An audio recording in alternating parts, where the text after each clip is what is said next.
What components of your physical fitness is or are in normal state? The normal components in my physical fitness test is my body mass index. What components of your physical fitness needs improvement? The components that needs improvement are push-up and planking because I resulted below average, and standing long jump because my result is very poor. What lifestyle do you have that resulted to your current physical fitness state or level? My current lifestyle is sedentary because I mostly use my time sitting and playing games, so I'm not really active during the day. Sometimes I don't have enough sleep. That's why I don't have the energy to perform my tasks and become lazy throughout the day.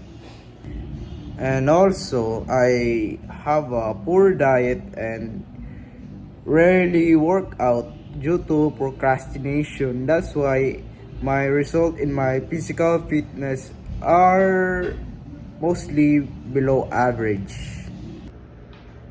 Have you expected what the result of your test suggests? Why?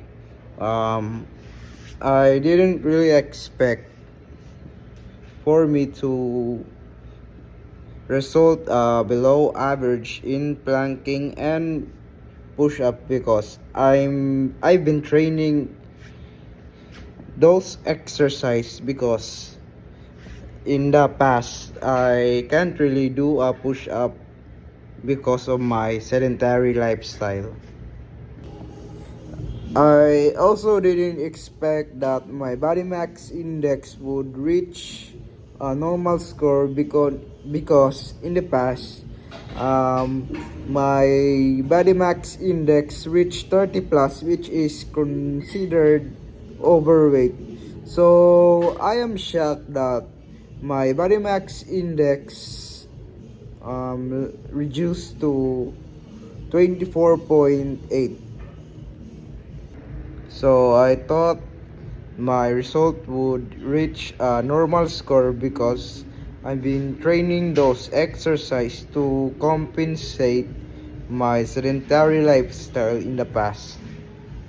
I expect my BPM to be normal because I've been doing a lot of cardio which can improve my BPM in the long term.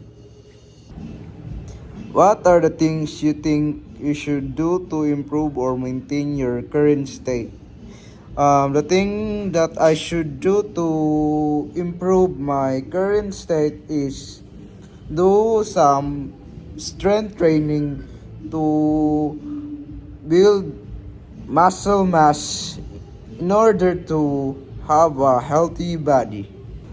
I also want to incorporate cardiovascular exercise to improve my heart.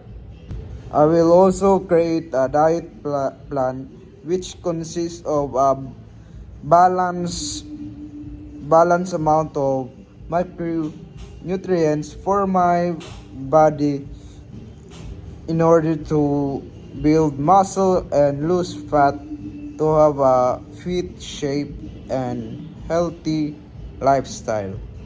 I will also avoid drinking alcohol and intaking too much sugar in order for my body to maintain its current shape and improve